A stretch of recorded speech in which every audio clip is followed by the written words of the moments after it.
Muy buenas tardes. Sean todos ustedes bienvenidos al ingreso de don Miguel Ángel de la Rosa Acosta en la Real Academia Sevillana de Ciencias. Tiene en primer lugar la palabra el señor don José Luis de Justo Alpañés, presidente de la Real Academia Sevillana de Ciencias. El acto de toma de posesión como académico de número de esta Real Academia de don Miguel Ángel de la Rosa Acosta, propuesto estatutariamente en Junta General Extraordinaria de 22 de diciembre de 2014. El señor don Francisco Sánchez Burgos, secretario de la Academia, hará lectura de la parte del acta correspondiente al punto del orden del día en que se aprueba la propuesta.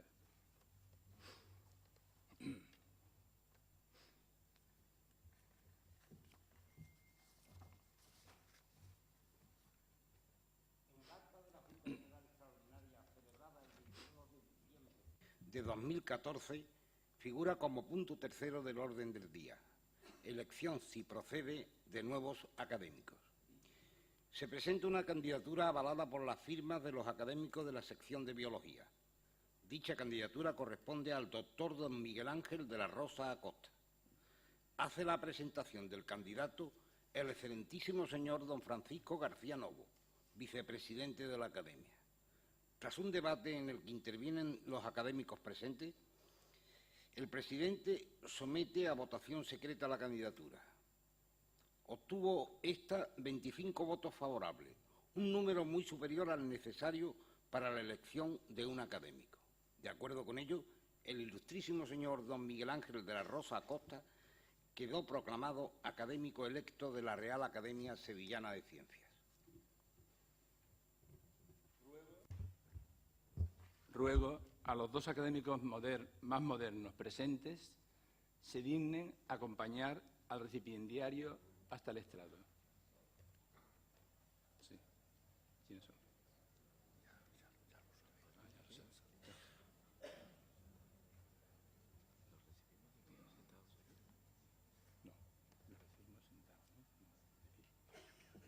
Bueno, vale, de pie.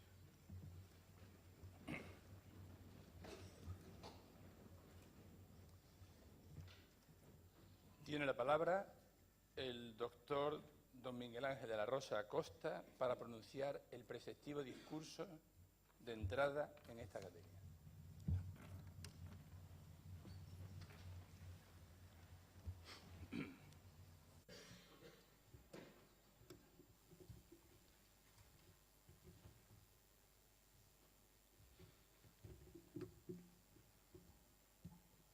Bien, buenas tardes.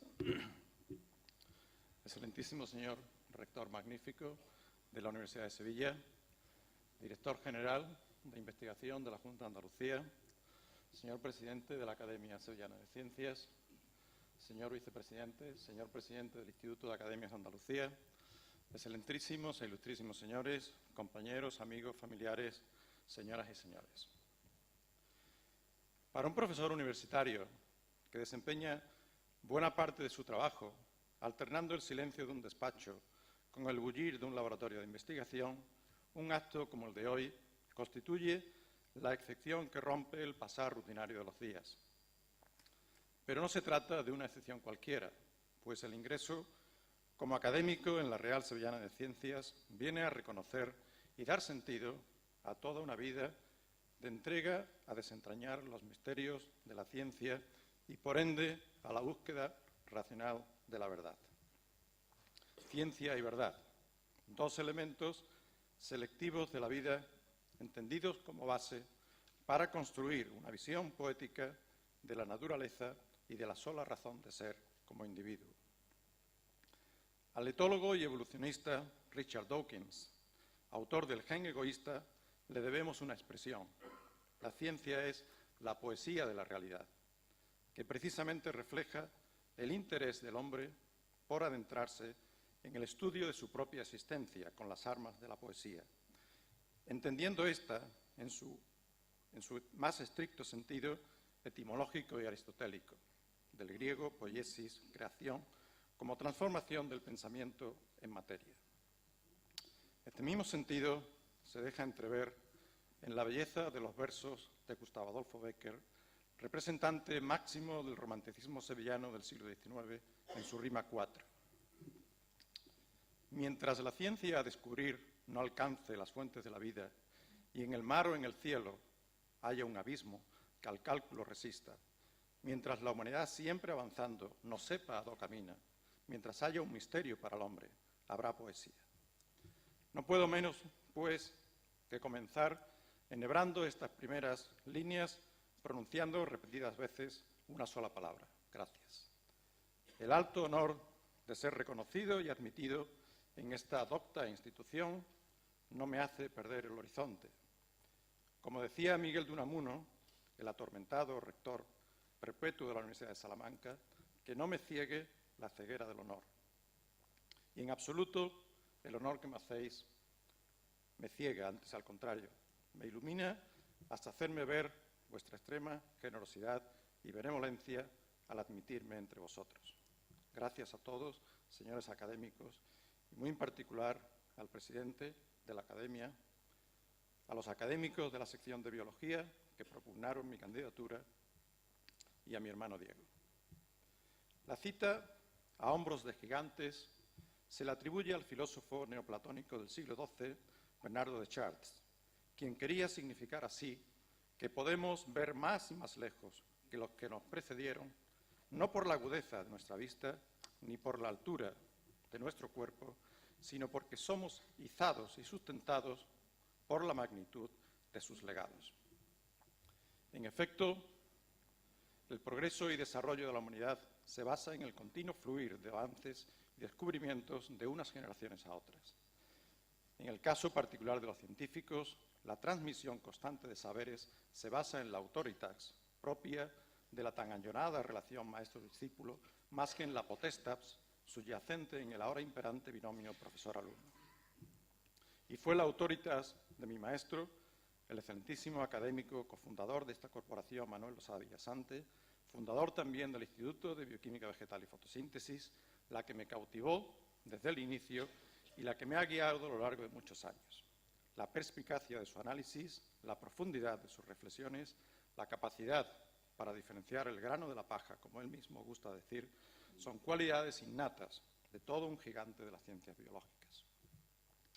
Asimismo, de gigante cabe calificar la obra del también excelentísimo académico, cofundador de esta institución, Enrique Cerdá Olmeda. Pionero en España y creador de la prestigiosa Escuela Sevillana de Genética Molecular, que generosamente ha aceptado pronunciar las palabras de contestación a este discurso. Como alumno del profesor Cerdá en los últimos cursos de la licenciatura en Biología por la Universidad de Sevilla años atrás, y como profesor compañero en la asignatura Bioquímica, Biotecnología y Sociedad del grado en Bioquímica en años recientes, pude y puedo admirar su envidiable rapidez y agilidad mental y aprender en la medida de lo posible de su agudeza inquisitiva excepcional. De muchos otros también aprendí, tanto en lo científico como en lo personal, fuentes que generosamente me hicieron partícipe de su infinito y nutritivo manar. Numerosos y diversos en talante y carácter, en formación y conocimiento, varios y distantes en geografía y campos de acción, durante mayor o menor tiempo, todos me enriquecieron con su experiencia y dominio. Gracias, cronológicamente, a mis padres, que en paz descansen, por inculcarme el afán por el buen saber y la ilusión por el bien hacer. A los padres jesuitas, por educarme en un modelo de vida con el compromiso social como exigencia diaria y última. A mi hermano Fernando, catedrático de la Hispalense, por despertarme el interés por las bases químicas de la vida. A José María Vega, por iniciarme como director de tesis en la arena científica. A Paul Hillis, del Reino Unido, por adiestrarme en el uso del láser para estudios cinéticos. A David Holt, también del Reino Unido, en Londres, por revelarme las aplicaciones biotecnológicas de las microalgas. A Miguel García Guerrero, de Sevilla, por animarme en las tareas de gestión y dirección. A Gordon Tolling, de Tucson, Arizona, por descubrirme el mundo del nanosegundo y los electrones. A Antonio Xavier, de Lisboa, Portugal, por contagiarme su capacidad de emocionarse con el descubrimiento científico. A Ivano Bertini, de Florencia, por abrirme las puertas al mundo de la resonancia magnética nuclear. A Robert Huber, de Múnich, Alemania, por dejarme aprender a su lado y disfrutar de la humanidad de un Nobel, a Joan Guinovart de Barcelona, Israel Peck de Rehoboth y Angelo Assi de Boston, por instruirme en la diplomacia científica internacional. La ciencia hoy es más orquestal o coral que solitaria. La ciencia hoy no es batallar al libre albedrío, como antaño fue, sino que requiere el abordaje concertado y sinérgico desde múltiples puntos de vista, con métodos complementarios y técnicas altamente especializadas. Así, el trabajo en red con colegas y laboratorios de todo el mundo nos ha permitido avanzar por terrenos ignotos y alcanzar cimas de otro modo inalcanzables. Gracias, pues, a todos ellos, con particular interés y amistad, a Carlos Gómez Moreno de Zaragoza, a Miguel Teixeira y María Armenia Carrondo de Portugal, Lucia Banchi y Claudio Luquinán de Florencia, Gerard Cantes, Marcelo Subien de Leiden, Peter Hildebrand de Berlín y Rita Berhardt de Saarbrücken.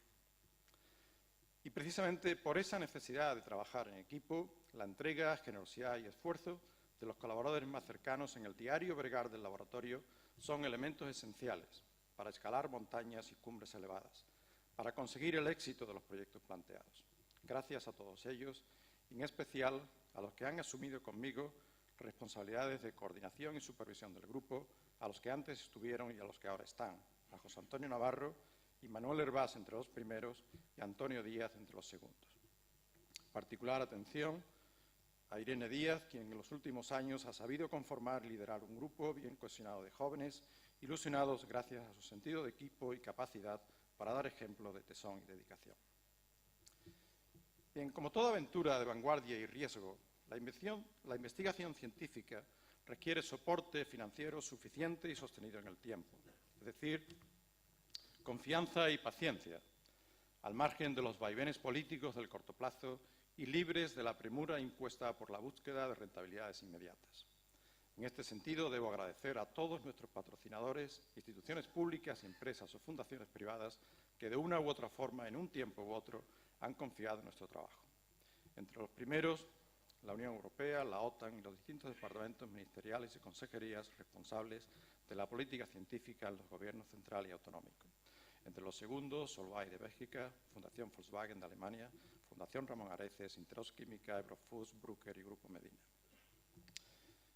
Desde mi incorporación como profesor ayudante al Departamento de Bioquímica Vegetal y Biología Molecular de la Facultad de Biología de Sevilla, allá por el año 1977, mi actividad investigadora se ha venido desarrollando en el antes citado Instituto de Bioquímica Vegetal y Fotosíntesis.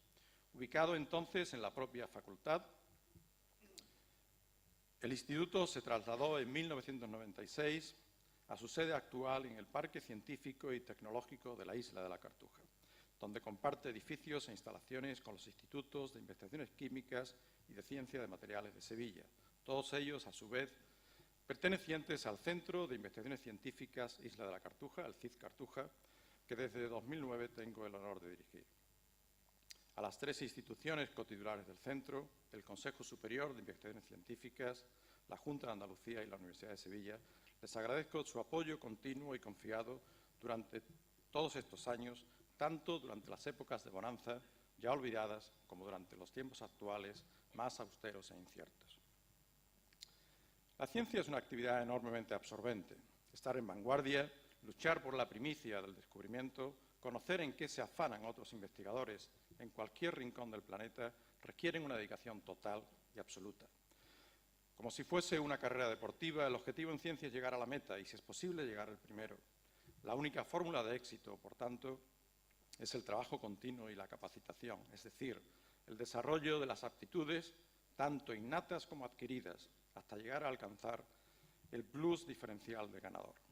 Esfuerzo, vocación, constancia, entrega son palabras que asociamos con normalidad al éxito en el deporte, y no cabe duda de que son también los principios que imperan en el ámbito científico. Obvia decir, por tanto, que todo ello implica el sacrificio y la abnegación de los familiares y allegados más directos y cercanos, que con frecuencia padecen en silencio tanta urgencia y concentración. Gracias, pues, a Lola, a Miguel y Marta, a María José y José, a mis hermanos y a los amigos de siempre, muchos de ellos cual hermanos, por su cariño, paciencia y comprensión a lo largo de años y años. Y mi agradecimiento, por último, al señor rector, con especial cercanía y amistad en su condición de investigador del CIS Cartuja, por haber hecho un hueco en su agenda, en su apretada agenda para presidir este acto, y por su hospitalidad al acogernos en este Paraninfo para un acto como el de hoy, que presumo tan entrañable y familiar como académico. Bien, una vez sobrepasada la fase inicial, gratulatoria y de recuerdos, procede a avanzar hacia la exposición de observaciones científicas originales que configuran el eje central de este discurso, lo que afronto con la modestia de Juan Ruiz, más conocido como Arcipreste de Hita, en el libro del Buen Amor, obra miscelánea maestra de la narrativa medieval. Por lo mismo que quiero seriamente escribir, tengo miedo de todo lo que debo decir, pues mi ciencia es escasa y os tengo que pedir que vuestra ciencia logre mi ignorancia suplir. Las palabras que suceden están dedicadas al estudio de los metales, concretamente de aquellos que se consideran esenciales para los seres vivos. De ahí el título, Metales preciosos para la vida.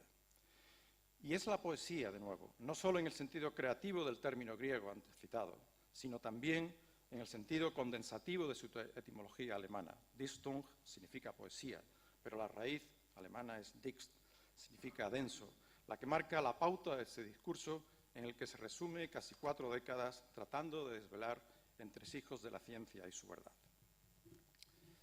Y ahora, con el permiso del presidente de la Academia y la modestia del arcipreste, me atrevo a abandonar la rigidez de la lectura y continuar el discurso con la espontaneidad de la palabra improvisada, a fin de hacer más ameno y asequible el relato científico que sigue.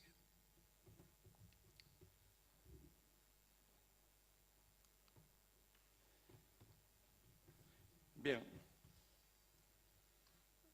tenemos la tabla periódica de los elementos químicos, donde de los 120 o más de 100 elementos que se encuentran en la tabla, los biólogos o los bioquímicos nos apañamos con apenas unos cuantos de ellos. En concreto, la mayoría de nuestra materia está formada por tan solo 6 elementos. Son los elementos que llamamos biogenésicos primordiales. Son los que tenemos ahí en rojo. Y si hacemos el análisis reduccionista de Descartes, tratando de analizar un elemento complejo en base a los elementos simples que lo componen, nos encontramos con que nuestro organismo, nuestro cuerpo, por ejemplo, como referencia, aproximadamente 3/4 partes son agua. Eso quiere decir, H2O, que hidrógeno y oxígeno son los 2 elementos mayoritarios que nos encontramos en el organismo. Ahora bien, si quitamos el agua, si quitamos esas 3/4 partes de agua, nos queda 1/4, que serían mayoritariamente el 99%, esos 6 elementos. La mitad es carbono, la química del carbono, de hecho, la química de la vida, y luego tenemos nitrógeno, oxígeno, fósforo y azufre. Con esos 6 elementos, como digo, prácticamente el 99% es nuestra materia. Pero luego nos quedan unos cuantos más, que son los que vemos aquí ahora, que tienen carácter metálico. Estos son metales, los otros eran no metálicos, y nos encontramos entonces que hay otros elementos también que forman parte de nuestra materia, aunque en proporciones, en cantidades mucho menores. Tenemos un primer grupo aquí, en azul, violeta, son elementos que en química se llaman alcalinos o alcalinotérreos, que son componentes que forman un segundo grupo de elementos en nuestra composición y que reflejan nuestro origen evolutivo.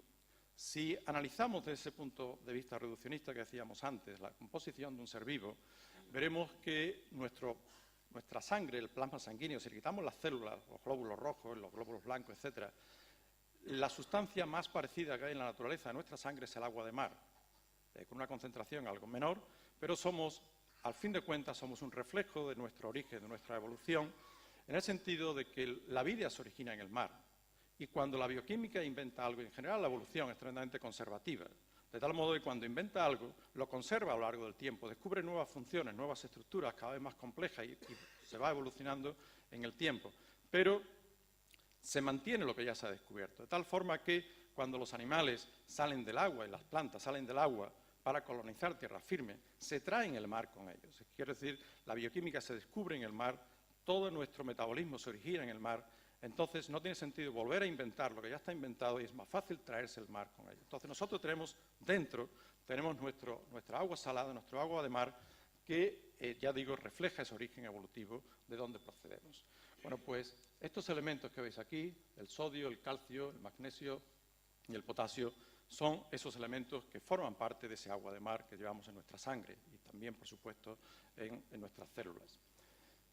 Son elementos también importantes para la contracción muscular, para la transmisión del impulso nervioso, etcétera. Todo esto llevan a cabo funciones fisiológicas fundamentales.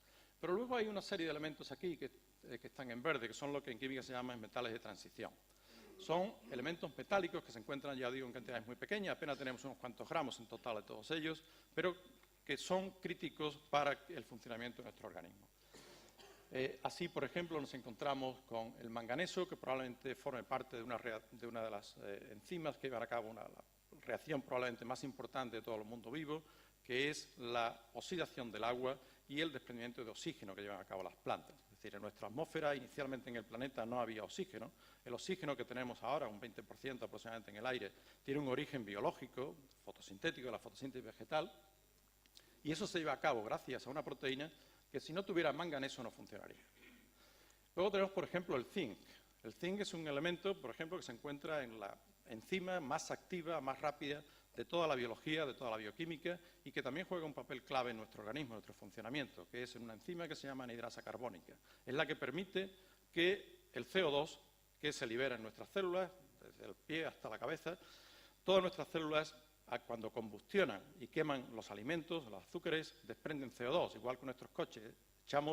Por la boca echamos nuestros gases de combustión, que son CO2 y vapor de agua. Bueno, pues el CO2 que se produce como digo, desde el pie hasta la cabeza, hay que canalizar todo ese CO2, hay que llevarlo a través de la sangre para que en los pulmones se echen fuera. Bueno, pues eso lo hace una enzima, la anhidrasa carbónica, que permite que el CO2, que es un gas y no es soluble por consiguiente, se transforme en bicarbonato, y ese bicarbonato soluble es el que ahora ya llega a los pulmones y se echa fuera al exterior. De tal modo que tenemos, como veis, elementos de carácter metálico que en principio son esenciales para nuestro funcionamiento. De todos ellos, los dos más importantes, más abundantes y los que se encuentran más extendidos son el hierro y el cobre. El hierro y el cobre, que ahora veremos con más detenimiento. Si a la gente le hablamos de los metales, en general hay una cierta prevención, un sentimiento encontrado, una cierta duda en cuanto al carácter benéfico o perjudicial de los metales. En el sentido de que los metales, todos somos conscientes de que son la industria del metal, por ejemplo, son uno de los motores esenciales en la economía de un país desarrollado, pero tienen toda una serie de efectos nocivos, por así decirlo, en el sentido de que pueden llegar a ser agentes enormemente contaminantes. Aquí, por ejemplo, veis el desastre de la mina de Aznalcóllar, cuando se rompió la balsa de contención de metales e inundó el Guadiamar. Aquí tenemos una mortandad de peces debido a la contaminación con metales pesados. O aquí vemos, por ejemplo, el mercurio, que es uno de los elementos quizás con una mayor capacidad, un mayor carácter nocivo. Y luego tenemos los metales preciosos.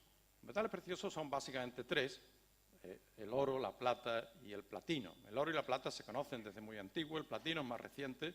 De hecho, fue Antonio de Ulloa, un sevillano, el que lo trajo del Perú, la platina, y al que se le atribuye el descubrimiento del platino.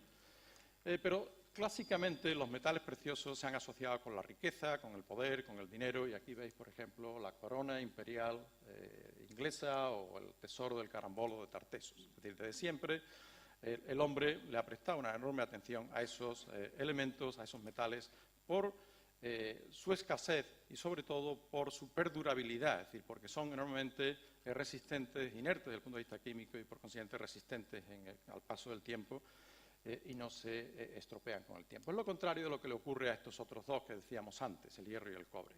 El hierro y el cobre son metales esenciales, como decíamos, para nosotros, para la vida, como ahora veremos, pero desde ese punto de vista del valor que la gente de la calle le puede dar a los metales, evidentemente, pues nadie daría un duro por esto que tenemos aquí, pues tanto las chatarras, estas anclas de hierro o de cobre, que pues, se considera que están absolutamente carentes de valor alguno. Sin embargo, estos dos metales, el hierro y el cobre, han sido claves en la civilización humana. La edad de los metales, que procede o que es posterior a la edad de piedra, es decir, realmente la civilización, el hombre empieza a desarrollarse cuando es capaz de utilizar instrumentos como, por ejemplo, hacer hachas o cuchillos con las piedras, etc. Después de la edad de piedra tenemos la edad de los metales. Y tenemos, en primer lugar, la edad del cobre, aproximadamente se inicia hace unos 5.000 años antes de Cristo, para construir una serie de vasijas, es decir, el cobre es tremendamente maleable, es decir, toda una serie de instrumentos que se pueden hacer con cobre.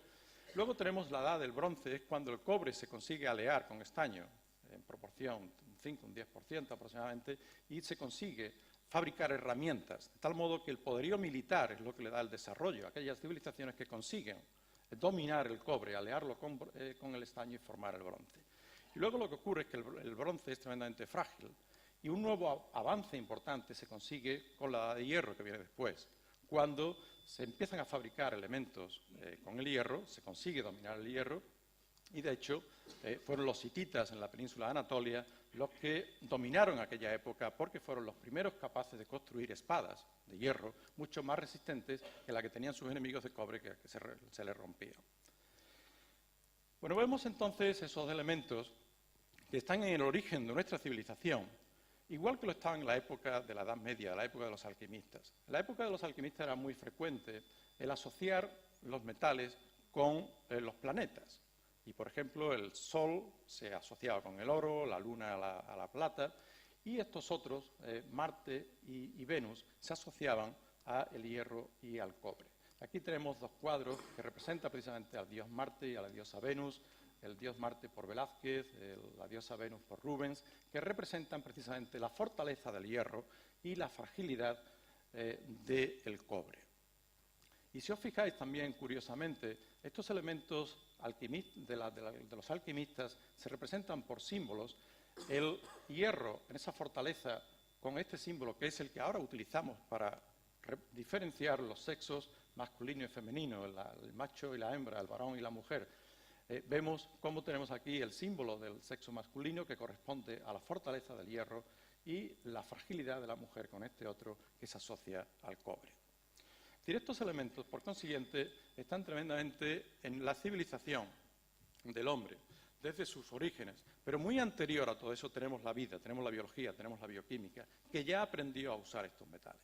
De hecho, igual que decíamos hace unos minutos que tenemos el manganeso, el zinc, el magnesio, los metales que forman parte de nuestra sangre, estos otros dos, el hierro y el cobre, tan claves en la civilización del hombre, por su abundancia que consiguieron dominarlo y desarrollarse, precisamente también fueron esenciales en el desarrollo de la vida. En la evolución biológica son elementos que estaban muy abundantes, el hierro es el cuarto elemento más abundante en la Tierra, y entonces los utilizaron nuestras células, las primeras células, para fabricar esas proteínas que hacen esas funciones claves que decíamos antes. De tal modo que veis, por ejemplo, proteínas de hierro, lo veis claramente en la hemoglobina de la sangre, el color rojo se debe al grupo hemo de hierro, también el color rojo de la sangre, a la mioglobina.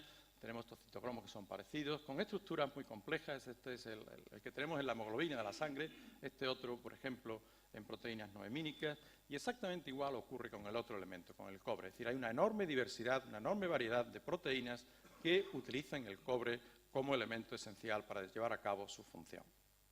Aquí tenemos representados las estructuras de algunos de estos elementos donde vemos el cobre formando parte integral de esas proteínas, como decía. Bien,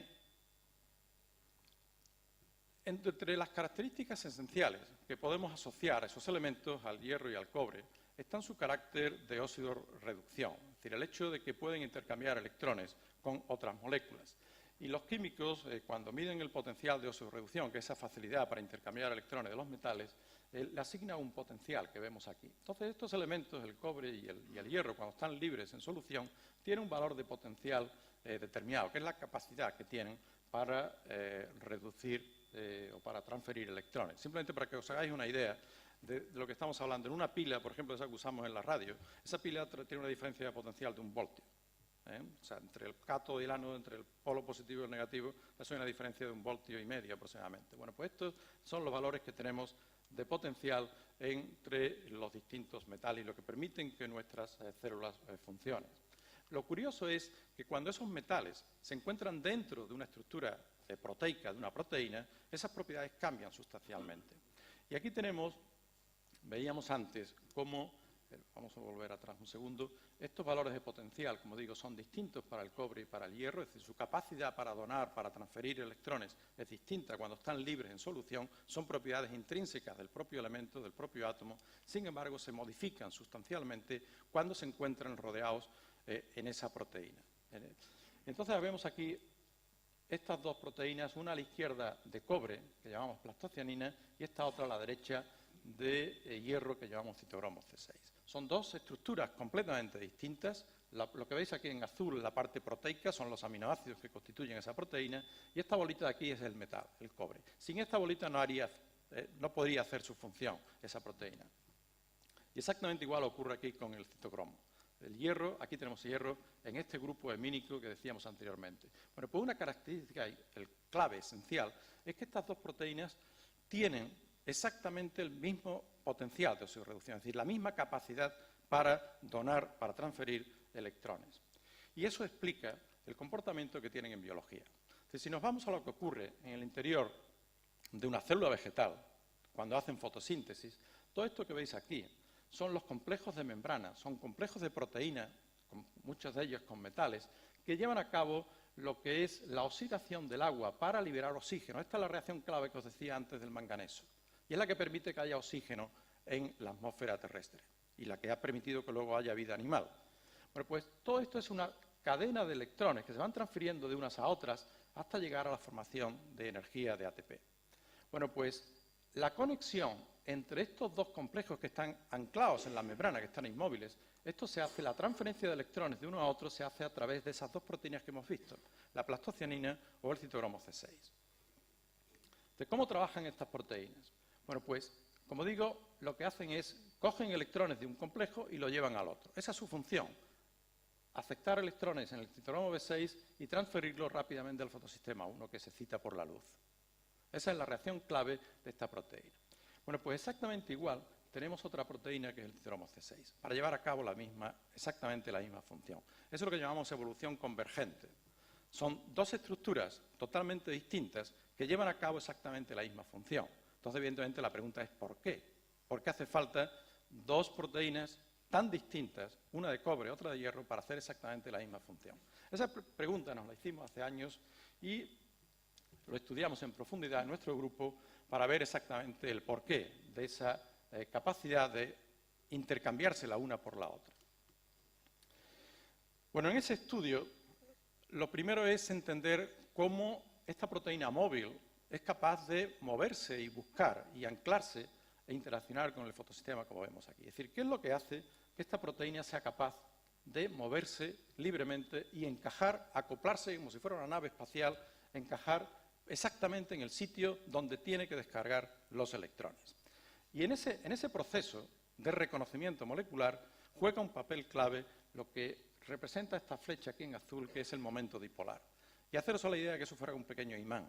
Si ponemos dos barritas imantadas, se orientan de tal forma que se alinean la una con la otra, el polo norte con el sur. Bueno, pues exactamente igual ocurre aquí. Es decir, las proteínas tienen cargas eléctricas, se comportan en cierto modo como pequeñas barritas imantadas y entonces eso hace que se acoplen y se orienten la una con la otra. De manera que hay un movimiento de atracción, porque unas son positivas, otras negativas, se atraen entre ellas y se reorientan en base a esos momentos dipolares que digo, ese acoplamiento. Esto es clave en el proceso de reconocimiento molecular.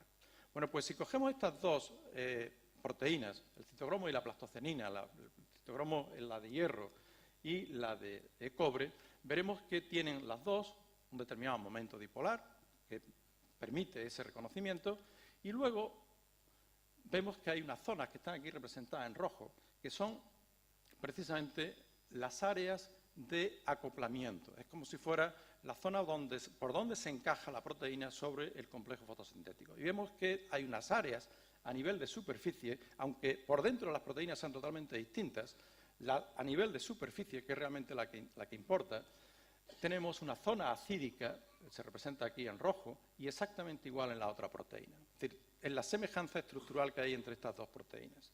Y luego, si vemos cuáles son las zonas de interacción para la transferencia de electrones, veremos lo que se marca aquí en verde. Esto sería la zona por donde sale el electrón, en el caso del citocromo C6, y exactamente igual en el caso de la plastocianina. Es decir, son dos proteínas completamente distintas en cuanto a su interior estructural, pero a nivel de superficie tienen toda una serie de semejanzas que permiten que se intercambien la una por la otra. De tal modo que eso le confiere, sobre todo a organismos más primitivos, una enorme versatilidad metabólica para adaptarse a condiciones cambiantes. Por ejemplo, organismos, algas que viven en lagos, en ríos, en charcas, donde las condiciones son totalmente distintas del invierno al verano, de la noche al día, se pueden adaptar según tengan cobre o hierro. De tal forma que cuando tienen cobre fabrican la plastocianina y cuando tienen hierro fabrica el citocromo C6. De manera que vemos este caso, como os digo, perfectamente que nos explica esa evolución convergente. Pero la cuestión es ¿por qué? ¿Por qué ha ocurrido eso y por qué es necesario eso? Y entonces, si nos vamos un poco a la historia del planeta, veremos que una de las herramientas, de las fuerzas claves, de los motores esenciales de la evolución en biología es la lucha por el alimento.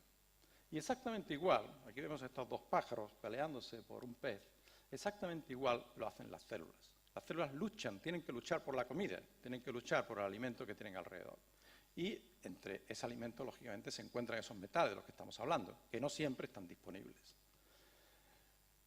Como decía, si miramos qué es lo que ocurre, qué es lo que ha ocurrido en el planeta, aquí se representa la concentración de oxígeno en la atmósfera desde que se forma la Tierra hace 4.500 millones de años hasta la actualidad, que es donde nosotros estamos ahora. Aquí vemos aproximadamente un 20% de oxígeno en la atmósfera. Pero, como os decía, inicialmente en el planeta no había prácticamente oxígeno ninguno. De manera que cuando aparecen los organismos fotosintéticos que empiezan a producir oxígeno, hace aproximadamente unos 3.000 millones de años, entonces se libera ese oxígeno, se empieza a oxidar elementos en la atmósfera, en el planeta, y empieza a acumularse ese oxígeno en la atmósfera. Y eso permite, en primer lugar, lo que llamamos el punto este de Pasteur, que es lo que permite que haya suficiente cantidad de oxígeno en la atmósfera para la vida animal. Los animales hasta entonces no podíamos respirar, pues no teníamos oxígeno. Y luego este otro, que es el punto que se llama de Werner-Marshall, que es el punto que permite la formación de la capa de ozono. La capa de ozono que nos protege de la radiación ultravioleta. Hasta entonces, toda la vida se desarrollaba en el agua, porque la radiación ultravioleta llegaba a nivel de la superficie y esos rayos ultravioletas provocaban daños en el DNA, en los ácidos nucleicos, provocaban cánceres y una gran cantidad de reacciones secundarias en los organismos vivos y, por consiguiente, había que vivir debajo del agua, donde los fotones ultravioleta no llegaron. Entonces, solamente cuando se forma la capa de ozono, es decir, cuando hay suficiente oxígeno para formar el ozono, es cuando realmente los animales y las plantas pueden salir del agua para colonizar tierra firme. Bueno, pues vemos que la química del planeta ha cambiado a lo largo de su historia. Y eso tiene unas consecuencias enormes en cuanto a la disponibilidad de elementos. ¿Por qué? Si nos fijamos solamente en estos dos, en el hierro y el cobre, veremos que al principio, cuando no había oxígeno, estos elementos, el hierro y el cobre, estaban reducidos y se encontraban asociados en forma de sulfuros. Sin embargo, una vez que se oxidan, aparecen en forma de hidróxidos. ¿Y qué es lo que ocurre? Pues que en el principio el sulfuro de hierro es muy soluble y por consiguiente está fácilmente disponible para las células y a lo largo del tiempo va desapareciendo, va cayendo y se hace enormemente escaso. Lo contrario ocurre con el cobre. De manera que esto explicaría que en un principio en la evolución, cuando aparece la fotosíntesis, las primeras células utilizan el hierro para fabricar citocromo C6 y a medida que se va haciendo más escaso, hay que pelear por el hierro, descubren que pueden sustituir el hierro por el cobre. Y entonces fabrican esa otra proteína, la plastocianina. Bien, eso lo vimos utilizando toda una serie de organismos de distinto carácter evolutivo, más primitivos, como son cianobacterias que veis aquí, estas otras que son algas verdes, estos helechos, plantas, etc. Abriendo la ventana en el tiempo pudimos ver cómo se comportan estas proteínas con el tiempo. Y entonces nos dimos cuenta de que esas proteínas, a medida que va pasando el tiempo, aprenden a funcionar con mayor eficiencia, de tal modo que los mecanismos de reacción van evolucionando también con el tiempo. De tal modo que al principio el mecanismo tipo 1 podríamos asociarlo como cuando los niños empiezan a andar. Al principio el mecanismo tipo 1 es un mecanismo muy simple, las proteínas en ese acercamiento que decíamos antes, cómo se van orientando en el reconocimiento molecular, pues lo hacen con baja eficiencia. Con el tiempo van aprendiendo y se hacen independientes y son capaces de andar por sí solos, y si les damos tiempo suficiente son capaces hasta de ganar carreras de atletismo. Eso es lo que se representa aquí cuando tenemos la formación de complejos transitorios e incluso de reajustes que permiten una mayor eficiencia en la transferencia de electrones. Bueno, dentro de ese proceso de reconocimiento y de transferencia de electrones es fundamental la flexibilidad estructural. Para que os deis cuenta de cómo tienen lugar estos procesos y cómo ha ido evolucionando estas proteínas y estas proteínas de metales, vemos que la flexibilidad estructural intrínseca de la molécula es enormemente clave para esa función. Es como si quisiéramos meter la mano dentro de un guante. No seríamos capaces nunca de meter una mano dentro de un guante de hierro o de escayola. Necesitamos un guante que sea flexible y mover los dedos para que la mano entre en el guante. Pues exactamente igual, estas proteínas necesitan esa flexibilidad estructural para poder acoplarse y poder transferir sus electrones. De manera que, en definitiva, lo que tenemos es que a lo largo del tiempo, en la evolución, todas estas proteínas con sus metales correspondientes van aprendiendo, van haciendo poco a poco, aprenden a trabajar, a funcionar, igual que en la vida diaria, pues necesitamos tiempo para aprender sus funciones. Y en este esquema se resume esta evolución de tal modo que en un principio la proteína que se sintetiza es la de hierro, porque había más hierro disponible en el planeta, y estos son los mecanismos 1, 2 y 3, es decir, va evolucionando, va aprendiendo a andar con el paso del tiempo, pero en un momento determinado, cuando el hierro escasea, entonces empieza a fabricarse la otra, la de cobre, para al mismo tiempo ir también evolucionando y haciéndose cada vez más efectiva o eficiente en su transferencia de electrones. De manera que esta primera parte podemos concluir diciendo que el citocromo C6 y la plastocianina, estas dos proteínas de metales, constituyen un ejemplo excelente de evolución convergente a nivel molecular, ya que poseen similitudes estructurales y físico-químicas que les permiten interaccionar con el fotosistema 1 y el citocromo F con idéntica eficiencia. Tenemos dos estructuras para una única función.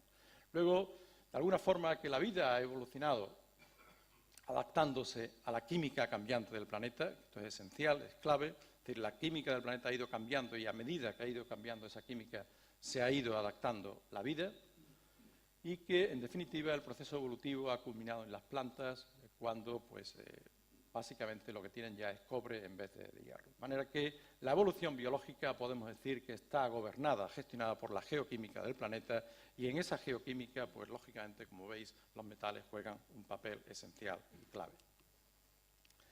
Bien, y ahora vamos a pasarnos a otra proteína de hierro, una proteína muy parecida, que es el citocromo C, que es una proteína clave también para la vida. Y ahora nos pasamos a los animales, a las células animales. Una proteína clave para la vida y también veremos para la muerte de las células. Este es el citocromo, muy parecido al citocromo C respiratorio que tenemos en las mitocondrias, a diferencia del anterior que lo teníamos en los cloroplastos. Aquí vemos la comparación de una célula animal con una célula vegetal. Hemos estado hablando hasta ahora de lo que ocurre en el cloroplasto, en la célula vegetal. Ahora vamos a ver lo que ocurre aquí, en la mitocondria, en la célula animal. Estos dos orgánulos en el interior de las células son las centrales energéticas. Ahí es donde se produce la energía de las células. En el cloroplasto, transformando la luz en energía, y luego en la mitocondria, en nuestras células, en nuestro organismo, quemando los alimentos, como decíamos antes, combustionándolo como la gasolina en el coche. Bueno, pues aquí en la mitocondria tenemos el citocromo C, que es muy parecido al C6 que acabamos de ver, que hace una función también prácticamente igual, idéntica, que es transportar electrones entre estos dos complejos de membrana. Pero luego hay otra función absolutamente inesperada, insospechada, para esa proteína, el citocromo C, que es el control que tiene esa proteína y el papel que juega en la muerte celular programada. Eso quiere decir, la muerte celular programada quiere decir que las células de nuestro organismo están programadas para morir. O sea, se suicidan y lo hacen de una manera ordenada para ponerse a disposición de las células vecinas. Es decir, las células tienen un enorme concepto de ente social, de tal manera que cuando se dan cuenta de que ya se hacen mayores, entonces se ponen al servicio de la comunidad. Y hay todo un mecanismo que se dispara en el interior de las células para degradar, desmenuzar. Es como si fuera una casa que se está desmontando para reutilizar los muebles, las ventanas, las puertas, etcétera, etcétera, para que lo usen los vecinos. Bueno, pues en ese proceso tenemos que esa proteína, el citocromo C, es de hierro, que está en la mitocondria, abandona la mitocondria, inunda la célula, el resto de las células, y entonces juega ese papel clave de disparar la muerte programada de las células para desmantelar todo el tinglado y ponerlo a disposición de las células vecinas. Bueno, el proceso es relativamente complejo, pero básicamente lo que os quiero representar aquí es que esta es la mitocondria, ese citocromo que son las bolitas rojas que veis aquí, sale de la mitocondria, inunda el citoplasma, incluso es capaz de llegar hasta el núcleo, y entonces todas estas tijeras que veis aquí, estas son proteínas de degradación. Lo que hacen es desmantelar la casa de manera ordenada para esos elementos constructivos que os digo lo puedan utilizar las células vecinas. Bueno, pues todo esto se dispara gracias al citocromo que está aquí y que sale de la mitocondria. Bueno, pues todo esto se sabía. Lo que no se sabía bien es que lo que ocurría, por ejemplo, en las células vegetales, donde también sale el citocromo, la proteína de hierro sale de la mitocondria, pero no se sabe absolutamente nada de lo que hacía en la célula vegetal. Bueno, pues esto fue una pregunta que nos hicimos hace pocos años en el grupo, es decir, ¿por qué las células acumulan enormes cantidades de citocromo C en la mitocondria, mucho más de lo que hace falta para el funcionamiento de la vida normal de las células? Es esta liberación evolutiva común en animales y plantas. Juega el citocromo C un papel desconocido aún en la muerte ordenada de las células, y nuestra hipótesis es que ese citocromo, cuando abandona la mitocondria e inunda el resto de las células, lo hace para bloquear todo el metabolismo de manera integral. Es decir, no tendría sentido si está desmantelando la casa, se está desmantelando para reutilizar esas ventanas y esas puertas, como os digo, que por otro lado sigan habiendo operarios que están metiendo nuevas puertas y nuevas ventanas en la casa. Lo que se trata es de bloquear absolutamente todo el metabolismo celular en ese momento. Esa fue la hipótesis de partida que nos planteamos en el grupo. Entonces, básicamente, lo que se hizo fue identificar toda una serie de tratar de captar proteínas que pudieran interaccionar con el citocromo C que veis aquí.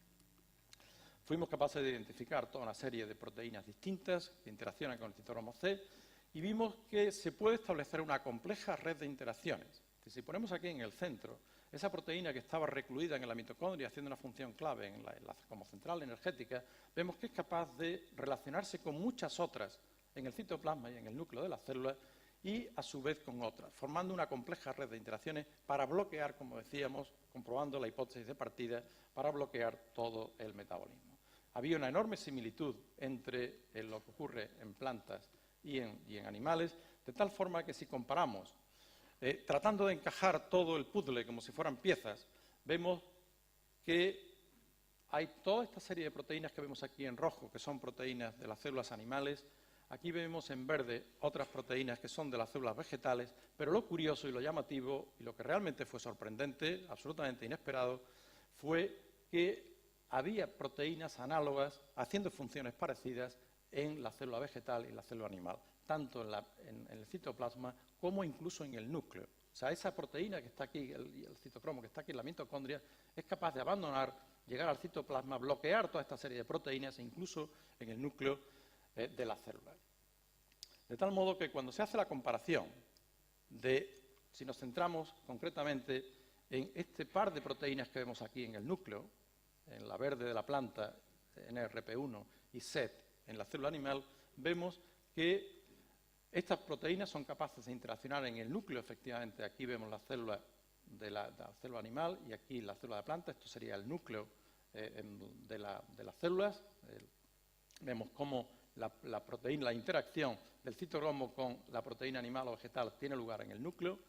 Y luego también, si le ponemos un fluoróforo que nos permite detectar dónde está esa proteína, vemos que en las células normales, que es lo que tenemos aquí, el color verde que corresponde al citocromo se encuentra en la parte del citoplasma, sin embargo en el núcleo prácticamente no hay nada, y si usamos un agente que dispara esa muerte celular, entonces vemos cómo ahora la fluorescencia se encuentra en el núcleo. Es decir, que el citocromo ha llegado a entrar en el núcleo. Y ahí interacciona con esta proteína que es SET, cuya estructura estaba resuelta, y entonces pudimos observar que el citocromo C encaja precisamente aquí, en esta zona, en la proteína. Esta proteína tiene un enorme interés porque es una proteína oncogénica relacionada con el desarrollo del cáncer, y vimos que el citocromo C es capaz de bloquear la actividad de esa proteína precisamente anclando aquí donde se unen las histonas.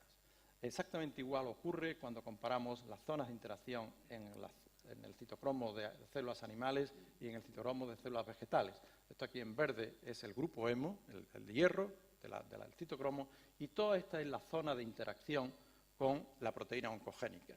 Y exactamente igual con RP1 en la zona de interacción en la célula vegetal. Todo esto nos llevó a concluir, hace relativamente poco, y a hacer una propuesta en la cual, en la célula homeostática, en condiciones normales, el citocromo está en el interior de la mitocondria, en esa central energética que decíamos anteriormente, pero cuando la célula va a entrar en apoptosis, en muerte celular, entonces sale del citoplasma y descompensa totalmente el metabolismo, bloqueando como veis aquí en esta balanza, bloqueando la vida celular, todo lo que son las rutas de supervivencia y, por consiguiente, permitiendo que la célula entre en esa fase que decimos de muerte programada de desmantelamiento. Es decir, tenemos, por consiguiente, como conclusiones, que existe una compleja red de interacciones con el citocromo C en el centro, tanto en la planta como en la célula animal. Es decir, tenemos una misma forma de morir en esas células, en esa muerte celular programada. Que las interacciones del citocromo C en la mitocondria son interacciones transitorias, que son precisamente las que determinan la vida, las que veíamos anteriormente, pero que esas otras interacciones que hemos visto son interacciones tremendamente estables, como corresponde a la muerte. Tenemos, por consiguiente, interacciones estables y transitorias, las estables para la muerte y la transitoria para esa transferencia de electrones de las que hablábamos. Pero cuando el citocromo C sale de la mitocondria, inunda el citoplasma y el núcleo, entonces la interacción es tremendamente fuerte para bloquear todo el metabolismo celular. Y, por último, ese citocromo C extramitocondrial entonces juega un papel clave, no solo disparando las proteínas a las tijeras que veíamos antes para desmantelar la casa, sino también bloqueando todo el metabolismo. Es decir, como veis aquí, no tiene sentido continuar amoblando una casa que se ha empezado a desmantelar. Ya por último, agradecerle a todo el grupo que ha trabajado en estos proyectos, en estos años, como veis aquí, y termino con este esquema de Antonio Díaz, donde se representa precisamente el citocromo C saliendo de la mitocondria, yendo hacia el núcleo donde está el ADN y bloqueando a esta proteína oncogénica clave en el metabolismo de la célula.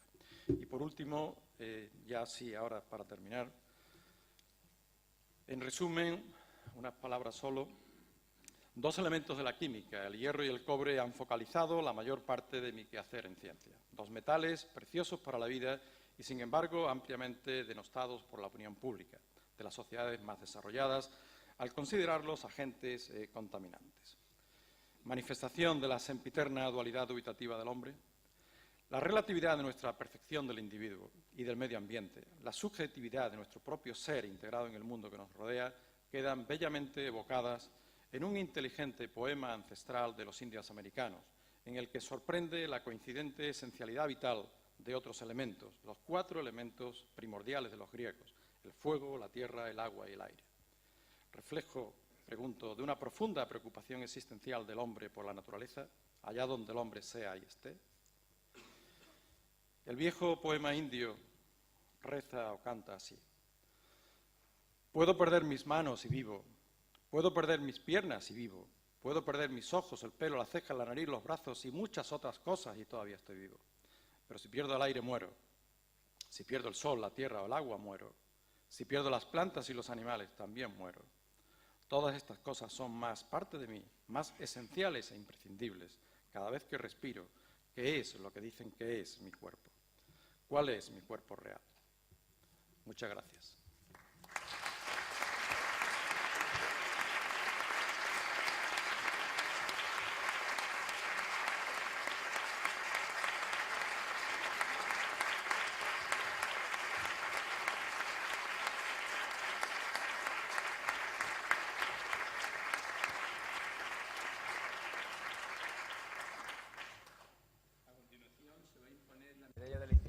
De la institución al nuevo académico.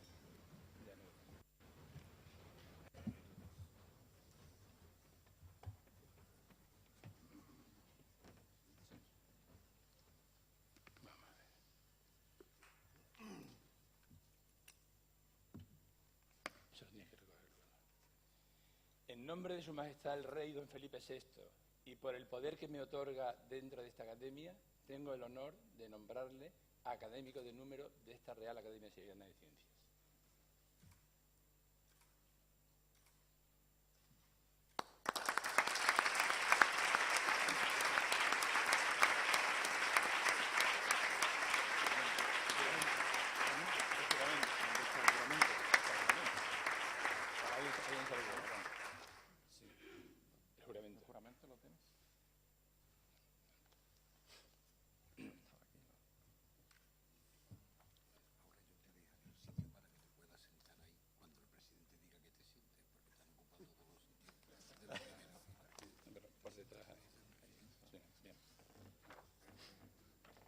Juro, por mi conciencia y honor, cumplir fielmente las obligaciones de académico numerario de la Real Academia Sevillana de Ciencias, con lealtad a Su Majestad el Rey, y guardar y hacer guardar la Constitución como norma fundamental del Estado y el Estatuto de Autonomía.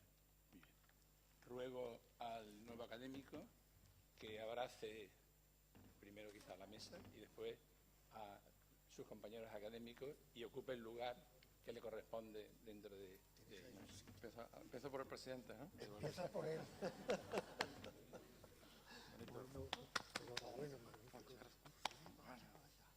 Ven por aquí si quieres. No, sigue por aquí, ¿no? Te va a caer por ahí. Sí, por aquí, que está más complicado.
Tiene la palabra el excelentísimo señor don Enrique Cerdá Olmedo, que en nombre de la Academia contesta al discurso del recipiendario.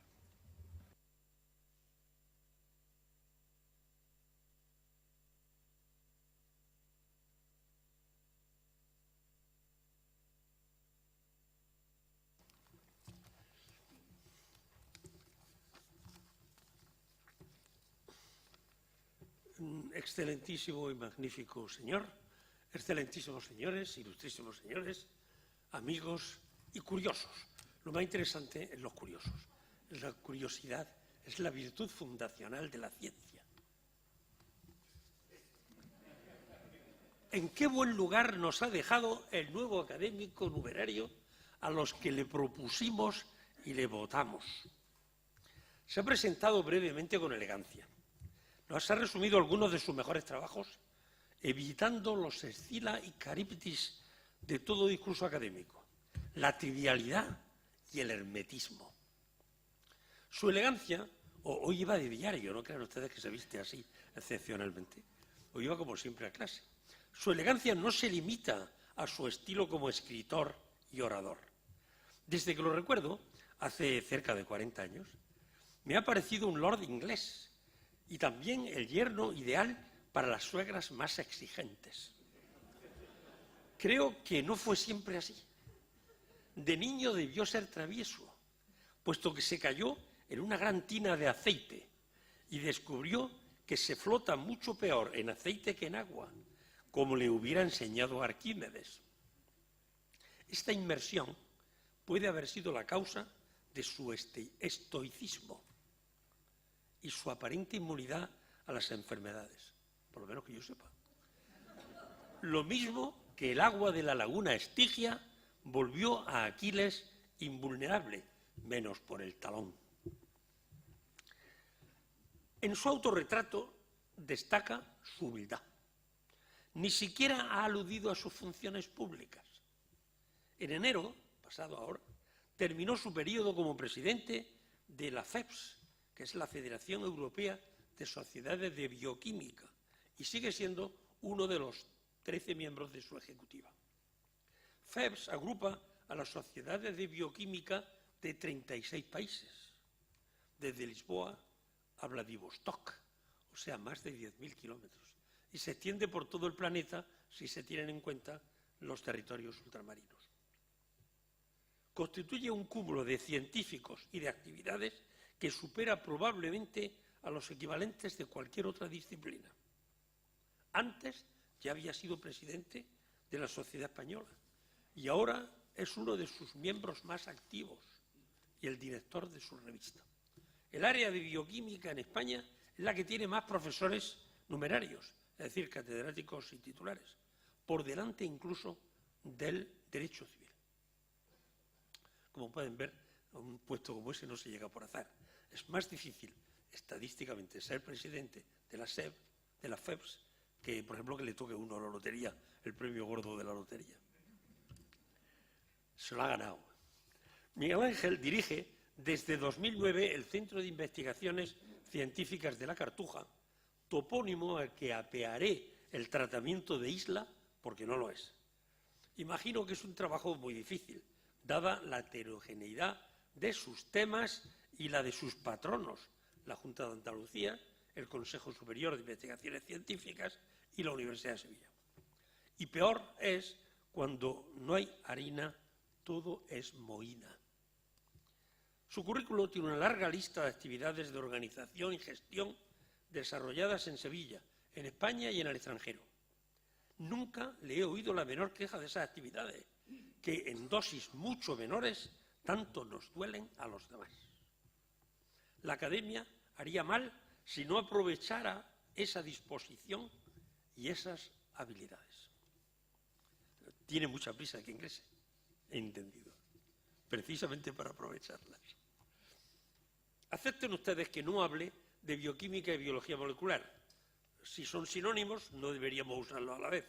Si no lo son, deberíamos considerar su sentido. La biología molecular nació oficialmente, que yo sepa, con el Institute of Molecular Biology de la Universidad de Oregón, creado en 1959 para que los físicos, químicos y biólogos abordaran juntos la naturaleza de la vida. La bioquímica tenía ya una tradición centenaria y había desarrollado un perfil profesional muy acusado, pero también muy limitante. La biología molecular, dijo uno de sus prohombres, solo excluye a la metafísica. Los biólogos moleculares no solían tener una formación profesional en bioquímica y no hubieran sido aceptados en ningún departamento de esa disciplina. Eran interdisciplinares o tránsfugas. Yo mismo me siento biólogo molecular porque soy un genético que ha abordado sobre todo problemas de metabolismo y de conducta.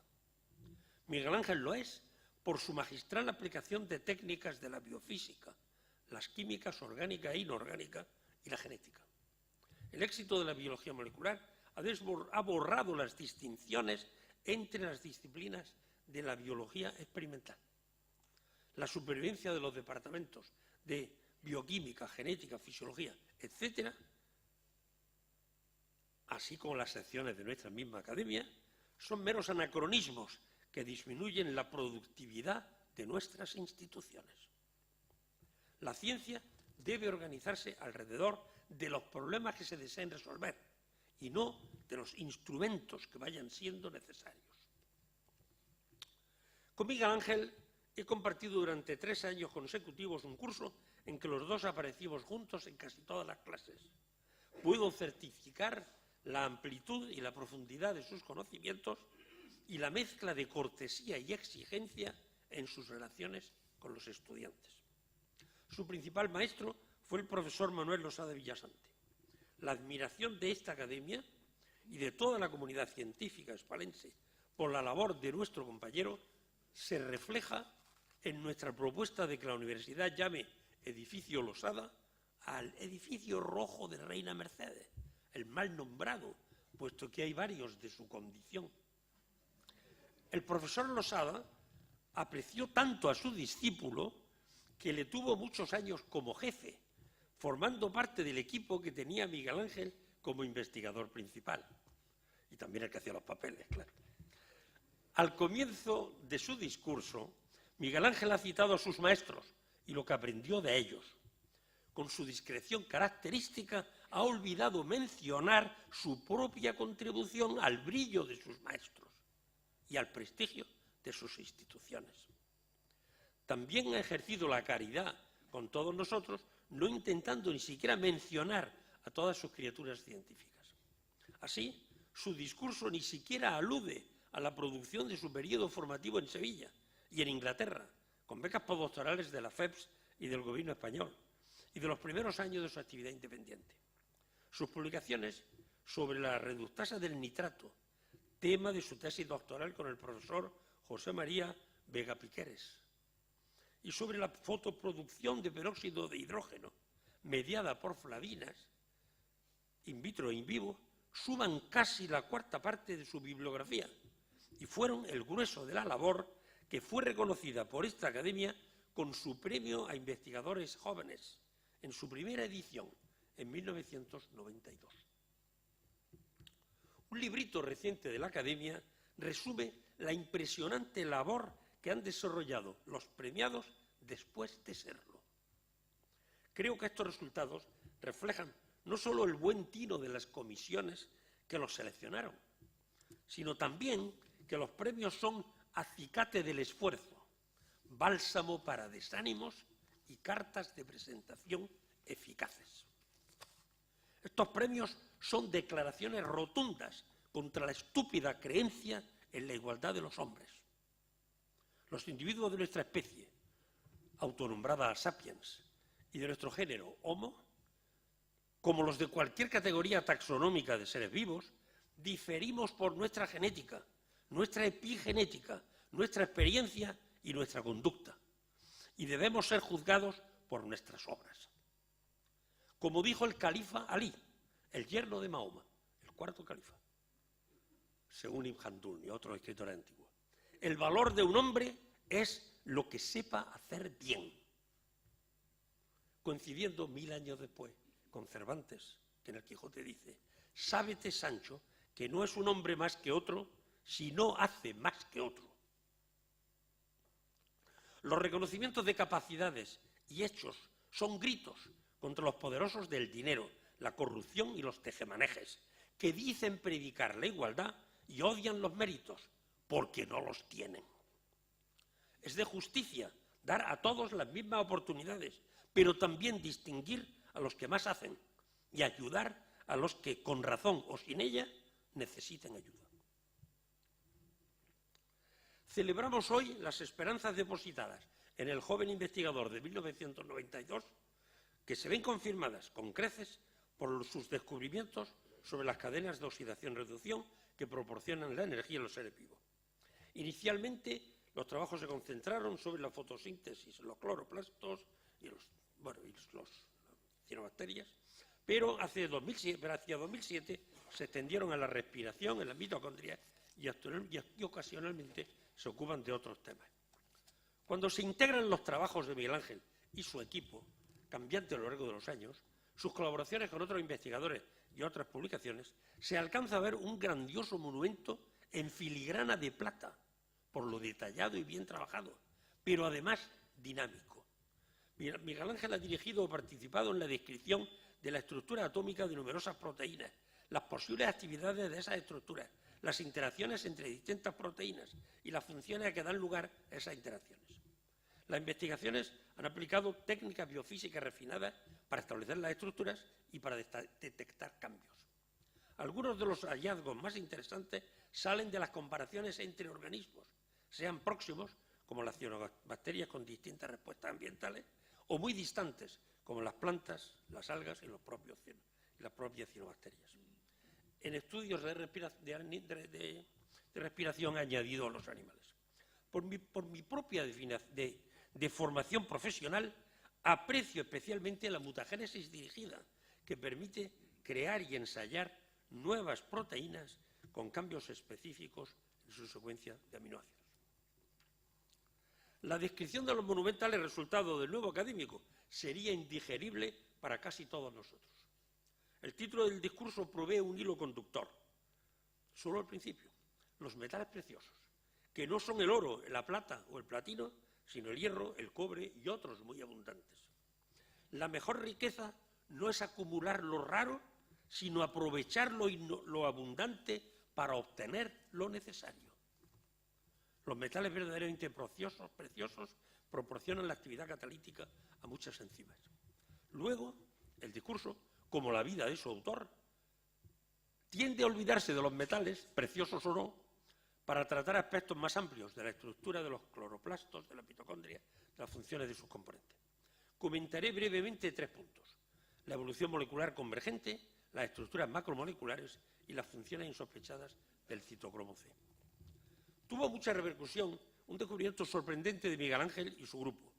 Una función esencial de la fotosíntesis es ejecutada indistintamente por 2 proteínas que no se parecen por su secuencia de aminoácidos ni por el metal que las hace funcionales, pero coinciden en su estructura global y pueden ser reemplazadas una por otra: la plastocianina y el citocromo C6. La evolución convergente no es ninguna novedad. Las alas de los insectos, de las aves y de los murciélagos son ejemplos de estructuras convergentes. Permiten volar, pero no tienen un origen común ni estructuras parecidas. También se conocen ejemplos en el metabolismo, como la biosíntesis del mevalonato, el precursor de los terpenoides. Novedades de este trabajo son la naturaleza de la convergencia, la precisión alcanzada con potenciales redox idénticos y la correlación del desarrollo de estas proteínas con la disponibilidad relativa de hierro y cobre durante la evolución de nuestro planeta. Lamentaba un famoso paleontólogo en Sevilla hace unos días que no haya asignaturas y cátedras de evolución en las facultades de biología. No sabía que la evolución no tiene que ser una asignatura, porque es todas las asignaturas, ya que nada se entiende en biología si no es a la luz de la evolución. Lo que no deberíamos tener es asignaturas y cátedras de filatelia. La bioquímica, como otras ciencias biológicas, tuvo en sus inicios mucho de filatelia. Pero al comparar observaciones de muchos organismos, descubre la evolución subyacente. La evolución, introducida en la biología en el siglo XIX, y sin ese nombre en geología, se ha vuelto el eje de todas las ciencias, desde la física subatómica a la química y a la astronomía. También a las ciencias sociales. Civilization is a movement and not a condition, a voyage and not a harbor, escribió Arnold Toynbee. La evolución debería ser objeto de animados debates en esta academia porque es el principal tema común de sus miembros. La bioquímica ha empezado tradicionalmente sus investigaciones obteniendo extractos crudos del material vivo, en los que se mantenían las estructuras unidas por enlaces covalentes y se segregaban los menos estables. Acumularon así información separada sobre las proteínas implicadas en los procesos en estudio y sobre sus interacciones más simples. El resultado es imaginar a la célula como una gran pajarera, donde los pájaros se mueven libremente y algunas veces se paran en algún hierrecito. O como, en 2 dimensiones, una membrana, como una plaza pública, con personas que se mueven más o menos libremente y otras están sentadas en los bancos. Mi prejuicio como ingeniero es que las funciones biológicas, sobre todo las más necesarias y más antiguas, o sea, las generadas por presiones selectivas más fuertes y prolongadas, deberían estar dispuestas como nuestras máquinas automáticas. Esas estructuras complejas estarían sometidas a la ley de las proporciones definidas de Louis Proust, por cierto, el mayor descubrimiento científico que se ha hecho en España. Estoy orgulloso de que mi primera publicación como investigador principal describió un agregado biosintético que funciona como una cadena de montaje automática de la industria. Miguel Ángel y sus colaboradores han contribuido brillantemente a identificar y establecer el funcionamiento de complejos de proteínas que participan en la fotosíntesis y la respiración. Aún no se ha demostrado que formen en cada caso un solo complejo, anclado uno a la membrana tilacoidal de las cianofíceas y los cloroplastos y el otro a la membrana mitocondrial. Son obvias las ventajas que tendrían los grandes complejos presentes en compartimentos subcelulares para el funcionamiento y la regulación de grandes procesos. El citocromo C es un personaje bien conocido, el último actor de la cadena respiratoria, que no solo nos libera de la toxicidad del oxígeno, horrible veneno generado por la fotosíntesis, sino que lo hace proporcionando su energía. El citocromo C era un trabajador ideal, con dedicación exclusiva a la mitocondria, pero ha resultado tener una doble vida, porque cuando las abandona, las mitocondrias, pone en marcha la apoptosis, la destrucción organizada de la célula. La apoptosis dista mucho de ser conocida con el detalle deseable y da lugar a muchas controversias, sobre todo por las diferencias entre plantas y animales. Miguel Ángel y sus colaboradores han aplicado una técnica colectivista que permite identificar a todas las proteínas que puedan interaccionar con una prefijada, en este caso el citocromo C. Temo que las técnicas masivas produzcan más ruido que nueces, porque las interacciones más sutiles e indirectas pueden ser las más eficaces. Así, no me parece muy prometedor averiguar las relaciones de poder en un país a partir de la lista de todos los que hayan estrechado la mano de un político. Tampoco parece haber sido muy eficaz la identificación masiva de correos electrónicos y llamadas telefónicas por la National Security Agency, una intromisión intolerable en las vidas privadas de todo el mundo. Si hubiera sido útil, ya estarían cacareando. Peor que la imagen de un malvado es la de un malvado ineficaz. Miguel Ángel y sus colaboradores han investigado individualmente a cada sospechoso que encontraban para confirmar interacciones del citocromo C con muchas proteínas extramitocondriales, algunas impensables. Ha encontrado que la apoptosis de las plantas y animales son mucho más parecidas de lo que se creía y que el citocromo C no solo induce actividades destructivas, sino que inhibe funciones para el crecimiento y el desarrollo. Como ha escrito él mismo en su versión original, "It makes no sense to keep furnishing a house that is going to be demolished". La relación íntima de la vida y la muerte se ha convertido en un concepto básico en el desarrollo de los organismos multicelulares y la manipulación experimental de la apoptosis abre perspectivas inesperadas. Por ejemplo, la inhibición de la apoptosis en plantas da lugar a que aparezcan plantas gigantescas. En sus 36 años de carrera científica, Miguel Ángel ha producido 176 monografías, incluyendo las primarias y las secundarias. La media de autores por monografía fue aumentando lenta pero firmemente, eliminando revisiones, capítulos de libros, para fijarnos solo en las monografías primarias. Las 20 primeras tuvieron una media de 3,4 autores y las 20 más recientes 7,8 autores. Hace un siglo la mayor parte de los artículos, casi todos los artículos en biología, tenían un solo autor. Estamos, por tanto, ante un cambio sociológico importante, que no comentaré ahora. Miguel Ángel ha dedicado mucho tiempo a diversas actividades de divulgación de la ciencia, indispensable para la sociedad y sus dirigentes, para que la sociedad y sus dirigentes entiendan las posibilidades y las necesidades. Entre esas actividades se encuentra la publicación de un libro y de 85 artículos sobre temas muy variados en ABC, el Diario de Sevilla y otros periódicos del Grupo Holly, en la revista de la Sociedad Española de Bioquímica y en otras revistas. Las actividades de Miguel Ángel no han pasado inadvertidas, con distinciones que van desde el Premio Extraordinario de Licenciatura en 1997 al Premio de Investigación Javier Benjumea Puigcerver en su primera edición, en 2003. Esta academia fue la primera institución que premió sus méritos profesionales. Estoy seguro de que no será la última.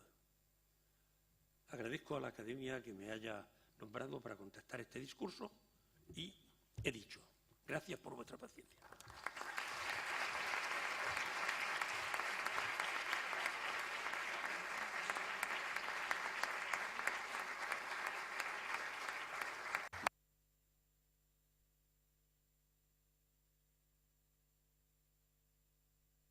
Sevilla. Excelentísimo señor presidente del Instituto de Academias de Andalucía, ilustrísimo señor director general de investigación de la Consejería de Economía y Conocimiento de la Junta de Andalucía, excelentísimos señores vicerrectores, muchas gracias por venir. Uno de los actos más importantes de nuestra academia es la toma de posesión de nuevos académicos, como ha sido hoy la de Miguel Ángel de la Rosa, catedrático de Bioquímica y Biología Molecular de la Universidad de Sevilla.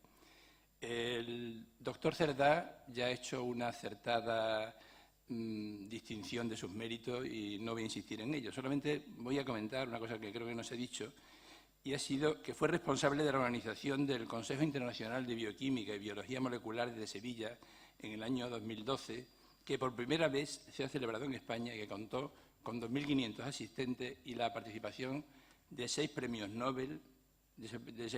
También ha formado parte de los jurados de los premios Rey Jaime I. Con Miguel Ángel de la Rosa se ha seguido en la pauta de esta academia desde su fundación en 1985, que es de un estricto criterio de calidad en la elección de nuevos miembros. Una prueba de ello son los honores conseguidos por nuestros académicos, entre cuyos miembros tenemos un premio Nobel de Química, 3 premios Príncipe de Asturias, 7 premios Jaime I, 8 premios nacionales de investigación científica. Aparte de estos premios punteros, son innumerables los académicos que han conseguido otras distinciones importantes, como son 9 premios Andalucía de investigación, 5 encomiendas y cruces, 3 medallas de Andalucía, honores y distinciones, 13 miembros tenemos entre nuestros académicos, miembros de reales academias nacionales, fundamentalmente de la Academia de Ciencias y de la Academia de Ingeniería, y 5 de la Academia Europea. 7 premios Fama de la Universidad de Sevilla, 7 premios Javier Benjumea, contando el primero, que fue concedido precisamente a Miguel Ángel de la Rosa, doctores honoris causa por distintas universidades, 3 ex-rectores de universidad. Son miembros de nuestra academia, además, los presidentes de las 2 empresas sevillanas más importantes. Varios de nuestros académicos encabezan las listas de investigación de la provincia de Sevilla en las ramas de Biología, Ciencias de la Vida, Geología, Física, Electrónica y Química. Miguel Ángel de la Rosa hace el número 37 de nuestros académicos numerarios, habiendo otros 2 electos. Hasta 48 quedan plazas vacantes, porque además hay 2 académicos numerarios que tienen solicitado su pase a supernumerario. Nuestra academia se considera heredera de otros científicos sevillanos como San Isidoro de Sevilla y Antonio de Ulloa. El primero escribió durante el periodo visigodo, en el siglo VII, los 20 tomos de las etimologías, que resumen todo el saber de su tiempo: gramática, retórica, dialéctica, matemática, geometría, música, astronomía, medicina, derecho, geografía, historia, zoología, antropología, geología, agricultura, jurisprudencia y construcciones. Antonio de Ulloa, marino, nace en Sevilla en el siglo XVIII, insigne geodésico y científico español, descubrió el platino y, como ya ha dicho Miguel Ángel, y tomado prisionero por los ingleses, esto es una cosa insólita, fue llevado a Londres y allí le hicieron Fellow de la prestigiosa Royal Society. La actividad más entrañable de la Academia es la convocatoria cada año de 3 premios para jóvenes investigadores en colaboración con la Real Maestranza de Caballería de Sevilla. Se trata de los premios de investigación más prestigiosos de Sevilla. En todos los casos, la actuación del jurado ha sido impecable, eligiendo a los mejores. Y una prueba de ello, como ha dicho el doctor Cerdá, está en la brillante trayectoria que posteriormente han seguido los premiados. Así, entre los 71 premiados, hasta ahora hay 21 catedráticos de universidad, seguramente habrá alguno más que se nos ha pasado, 19 profesores titulares de universidad, 4 profesores de investigación del Consejo Superior de Investigaciones Científicas, entre ellos un coordinador de área del CSIC, 4 directores de centro de investigación, un rector en funciones de la Universidad de Sevilla, un ex vicedirector de investigación de la Estación Biológica de Doñana, ha sido cesado recientemente, 2 presidentes de sociedades científicas, un premio de investigación Javier Benjumea, 2 académicos numerarios de esta Real Academia, etcétera, etcétera. Los premios Real Academia Sevillana de Ciencias fueron concedidas en 1992 a don Miguel Ángel de la Rosa y en 1999 a don Miguel Ángel Castro Arroyo, nuestro rector en funciones. Los 2 académicos electos, además, Javier Fernández Sanz y Enrique Fernández Cara, han sido también premios para jóvenes investigadores en 1992 y 1991, respectivamente.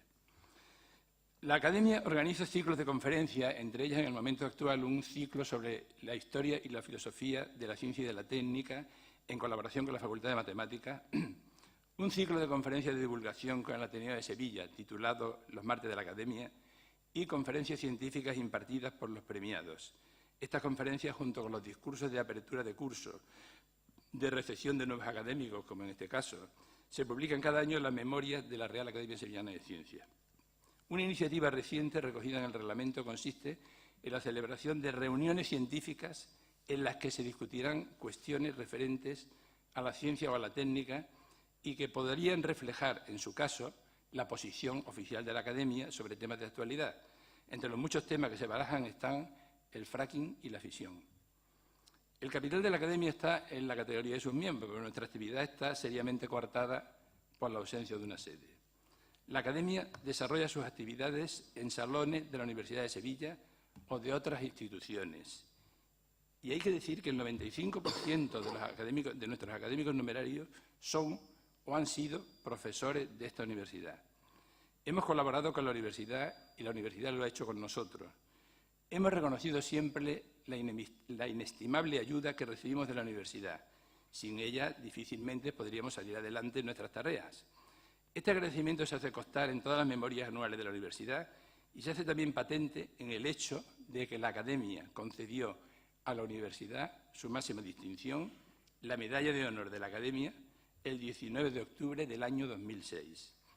No solo por lo indicado, sino también porque en el año 2005 el Consejo Social aprobó el acuerdo del Consejo de Gobierno de la Universidad de Sevilla consistente en la cesión por un periodo de 50 años del pabellón de vestuarios de la antigua zona deportiva de la Escuela de Arquitectura para sede de la Real Academia Sevillana de Ciencias. Desde entonces, la Academia ha seguido los pasos marcados por la universidad, invirtiendo 78.000 euros en la demolición del pabellón y cimentación de su nueva sede. Además, han invertido 300.000 euros de la Junta de Andalucía ingresados a la Universidad de Sevilla con destino a la Real Academia Sevillana de Ciencias.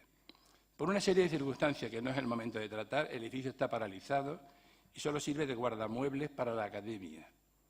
Es evidente que a este problema hay que darle una solución. Confiamos una vez más en que la Universidad de Sevilla nos ayude a encontrarlo. Estamos seguros de que la Universidad responderá pronto y bien a nuestra demanda. Agradecemos profundamente al señor rector, que sabemos lo que vale su tiempo y además tiene un catarro bastante fuerte, y a los vicerrectores su presencia en este acto y le deseamos la mejor suerte para desarrollar sus tareas. Muchas gracias.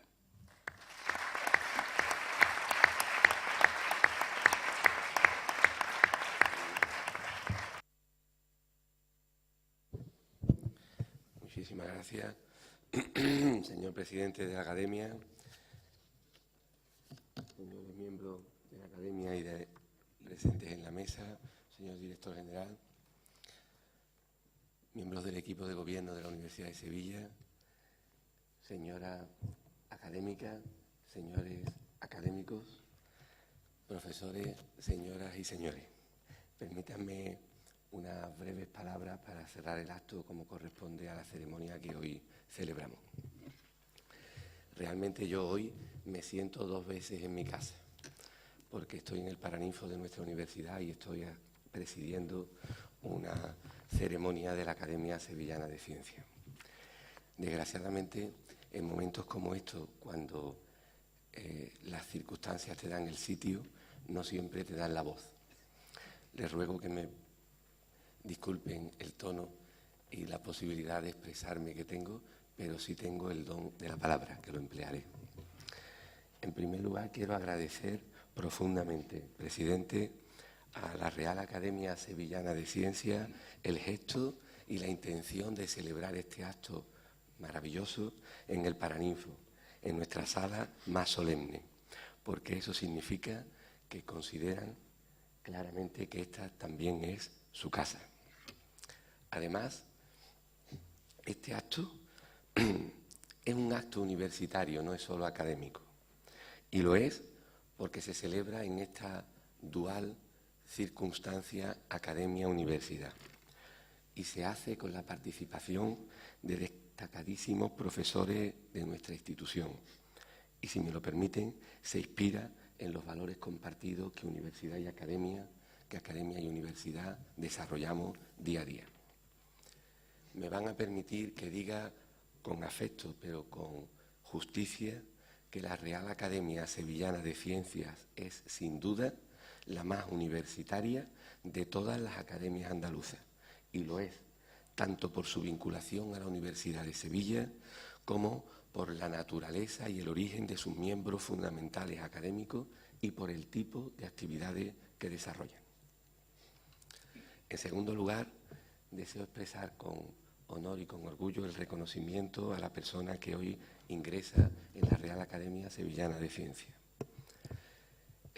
Me siento orgulloso de ser compañero de Miguel Ángel de la Rosa, de sus maneras, que Enrique expresa bien como si fuera un lord inglés, yo diría como si fuera un profesor andaluz, educado, reputado y universitario.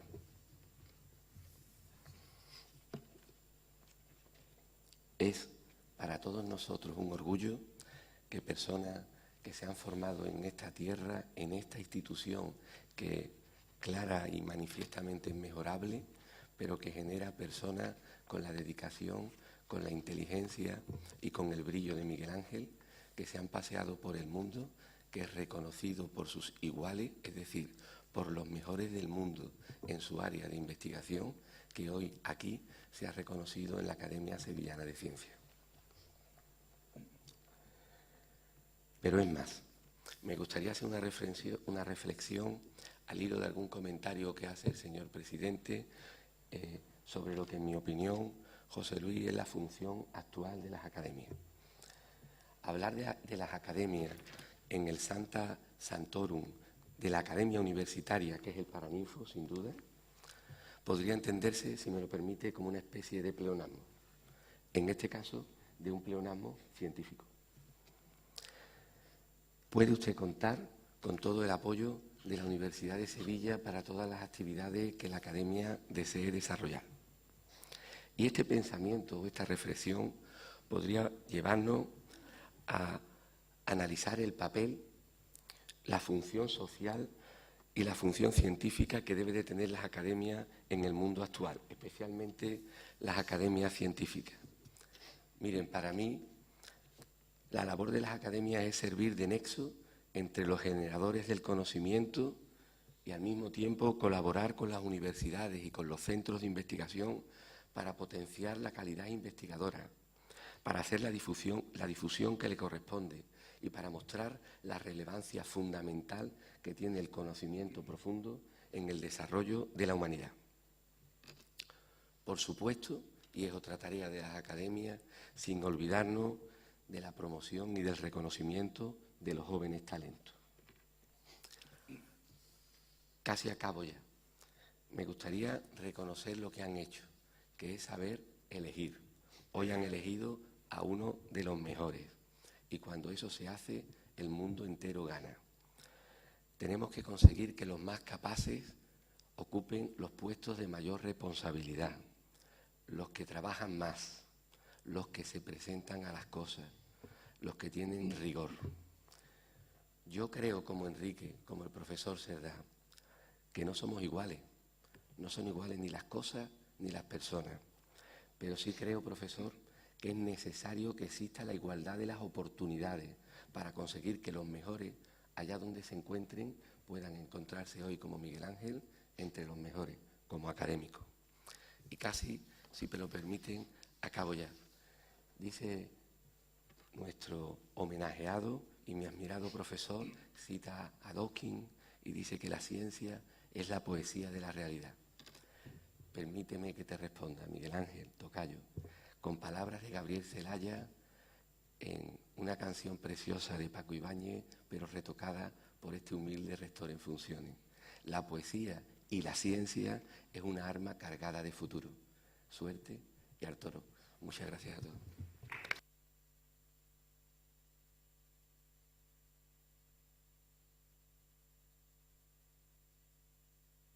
Se levanta la sesión.